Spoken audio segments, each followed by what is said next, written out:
पंडित जी का ज्यादातर टाइम अब बिस्तर पर ही बीतने लगा है।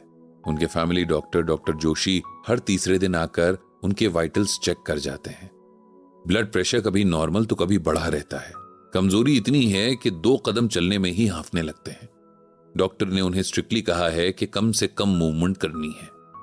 जिस इंसान ने हमेशा अपने सभी काम खुद किए हों, एक बहुत एक्टिव लाइफ जी हो, उसके लिए इस तरह एक 6x6 के बिस्तर पर लेटे रहना बहुत खराब एक्सपीरियंस होता है।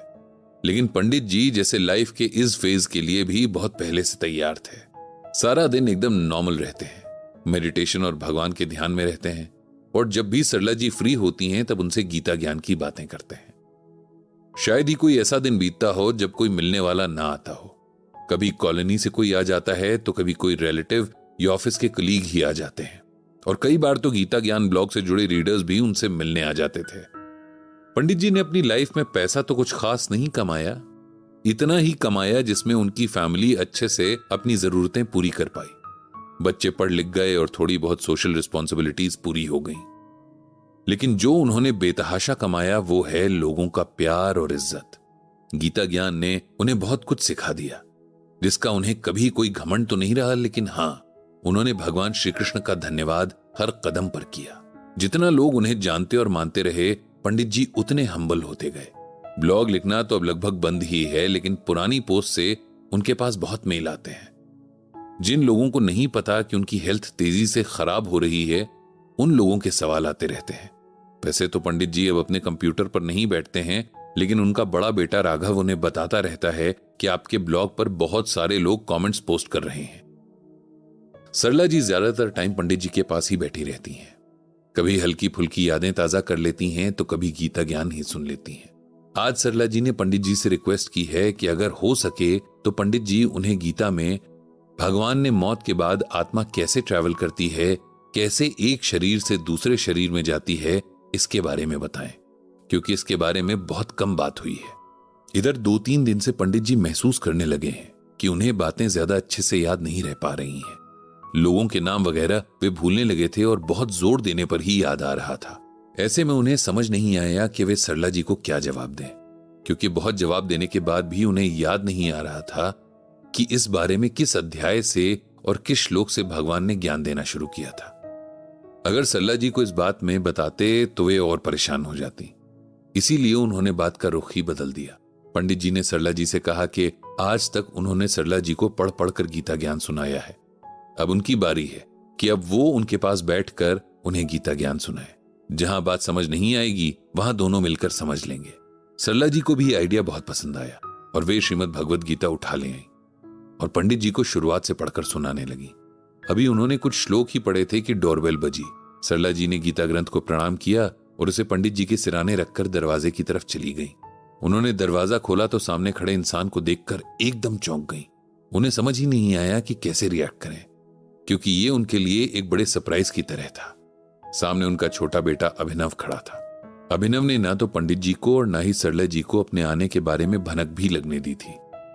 कल सुबह ही उसका फोन आया था और उसने बताया था कि इस वीक में बच्चों के एग्जाम खत्म हो जाएंगे तो वे सब उनसे मिलने आएंगे। सरला जी ने भी कहा था कि ऐसे परेशान होने वाली कोई बात नहीं है, वे लोग जब एकदम फ्री हों तब भी आ सकते हैं।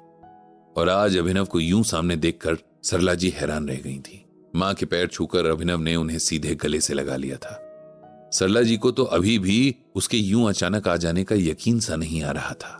अंदर आकर अभिनव सीधा अपने पिताजी के पास गया और उनके पैर छूकर उनके एक्सप्रेशंस देखने लगा। जैसे जैसे एक एक पल बीत रहा था, उसकी खुशी परेशानी में बदल रही थी और सरला जी भी बेचैन सी होने लगी थी, क्योंकि पंडित जी के चेहरे पर ऐसे एक्सप्रेशन थे जैसे सामने उनका बेटा नहीं कोई अजनबी खड़ा हो।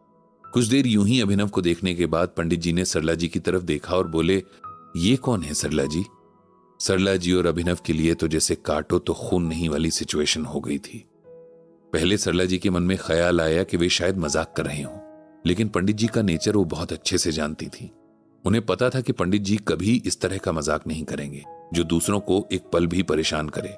और फिर उनके एक्सप्रेशंस भी बिल्कुल ऐसे थे जैसे किसी अजनबी को देखकर हमारे चेहरे पर आ जाते हैं। अभिनव तो धम से बेड पर ही बैठ गया। उसे समझ नहीं आ रहा था कि वो क्या करे। उसने कहीं किसी किताब में पढ़ रखा था कि सबसे बुरा होता है जब आपको कोई अपना जिसे आप बेहद प्यार करते हो और वो भी आपसे बहुत प्यार करता हो, अचानक आपको पहचानना बंद कर दे। सरला जी ने खुद को संभालते हुए पंडित जी से कहा कि आपने पहचाना नहीं, ये अभिनव है। इस पर पंडित जी ने जवाब दिया, कौन अभिनव? और इतना सुनते ही अभिनव उस रूम से ही सीधे बाहर चला गया। सरला जी अपने बेटे को जानती थी। उन्हें पता था कि वो सीधे बाथरूम में गया होगा और रो रहा होगा। बचपन से अब तक खुद 2 बच्चों का बाप होने के बाद भी जब भी वो परेशान होता है या ऐसी सिचुएशन में होता है जो उसके कंट्रोल से बाहर होती है, वो यही करता है। सरला जी ने अपना फोन उठाया और सीधे डॉक्टर जोशी को कॉल लगाया। उन्होंने डॉक्टर जोशी को पूरी बात बताई और उन्होंने कहा कि वे तुरंत आएंगे और साथ में अपने हॉस्पिटल से न्यूरोलॉजिस्ट को लाने की भी कोशिश करेंगे। अगर वे फ्री नहीं हुए तब पंडित जी को ही हॉस्पिटल ले जाना पड़ेगा, क्योंकि उनके कुछ टेस्ट करवाए जाने जरूरी हैं। सरला जी को फोन पर बात करते हुए सुनकर अभिनव भी वहीं आ गया और उसे देखते ही पंडित जी जैसे बच्चों की तरह चहक कर बोले, अरे अभिनव, तुम कब आए? ये सुनते ही अभिनव सीधे पंडित जी के गले लग गया और रोने लगा। सरला जी की भी आंखें नम हो गई थीं। पंडित जी को कुछ समझ नहीं आ रहा था कि आखिर ये सब क्या हो रहा है। थोड़ी देर में डॉक्टर जोशी अपने साथ न्यूरोलॉजिस्ट डॉक्टर सौरभ को लेकर पंडित जी के घर पहुंच गए। उन्होंने पंडित जी के वाइटल्स लिए और डॉक्टर सौरभ ने उनसे कई सवाल किए। उसके बाद डॉक्टर जोशी बहाने से अभिनव को अपने साथ बाहर लेकर आए और उन्होंने उसे बताया कि उन्हें और डॉक्टर सौरभ को लगता है कि पंडित जी को डिमेंशिया यानी उम्र के साथ याददाश्त कमजोर हो जाने की बीमारी हो सकती है। इसके कॉन्फर्मेशन के लिए कुछ टेस्ट करने होंगे। उनके टेस्ट के बेसिस पर ही वो आगे के ट्रीटमेंट की प्लानिंग करेंगे। थोड़ी देर बैठकर फिर दोनों डॉक्टर्स चले गए और अभिनव चुपचाप आकर पंडित जी के बगल में लेट गया, बिल्कुल वैसे ही जैसे बचपन में लेटा करता था। पंडित जी पूछते रहे कि वो आखिर इतनी जल्दबाजी में क्यों आया और रो क्यों रहा था, लेकिन उसने बस यही कहा कि आपकी याद आ रही थी, मन बहुत कमजोर हो रहा था इसलिए आ गया था। ये सुनकर पंडित जी को अचानक श्रीमद् भगवद गीता का ये श्लोक याद आ गया था। इस श्लोक में भगवान ने कहा है कि गत संगस्य मुक्तस्य ज्ञानावस्थित चेतसः याज्ञायाचरतः कर्म समग्रम प्रविलीयते। इस श्लोक में भगवान श्री कृष्ण अर्जुन से कह रहे हैं कि हे अर्जुन, जिस इंसान की आसक्ति मतलब अटैचमेंट्स खत्म हो चुके हैं, जो समझ गया है कि उसका शरीर बस इस जन्म के लिए है और जिसका मन मोह से दूर हो गया है, जिसका मन हमेशा भगवान के ध्यान में रहता है और जो इंसान सिर्फ अपनी ड्यूटीज पूरी करने के लिए काम कर रहा होता है, उसके सभी कर्म फल मिट जाते हैं और उसे मुक्ति मिल जाती है। कर्म फल मिटने का मतलब अगले जन्म के लिए कोई हिसाब किताब नहीं बचता, सारे अकाउंट सेटल हो जाते हैं। बेटा अभिनव, इस बात को और अच्छे से ऐसे समझो कि हम सबकी लाइफ का एक ही एम होना चाहिए और वो ये कि हमें बार बार पैदा होने और मरने के इस चक्र से मुक्ति मिल जाए। बाकी सब बातें जैसे कि करियर, फैमिली, लग्जरीज हमारे एम नहीं होने चाहिए, क्योंकि इनसे हमें थोड़ी देर की ही खुशी मिल सकती है, लेकिन ये हमें परमानेंट शांति नहीं दे सकते हैं। इसके लिए हमें इस तरह की मोह माया से दूर रहते हुए अपने कर्म करने होंगे।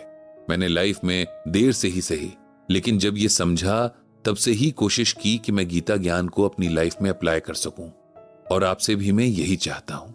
इस टाइम या किसी भी टाइम अपने मन को कमजोर करके आप गीता ज्ञान के सबसे बेसिक कॉन्सेप्ट को भूल जाओगे, जो कहता है कि इंसान को हर सिचुएशन में खुद पर कंट्रोल रखना है और अपना काम करना है। अब तुम यहां हो तो जितने भी दिन हो, कोशिश करो कि मुझसे और अपनी मां से गीता ज्ञान सुनो और उसे जितना हो सके अपनाने की कोशिश करो। इतना कहकर पंडित जी ने आंखें बंद कर लीं और भगवान श्री कृष्ण का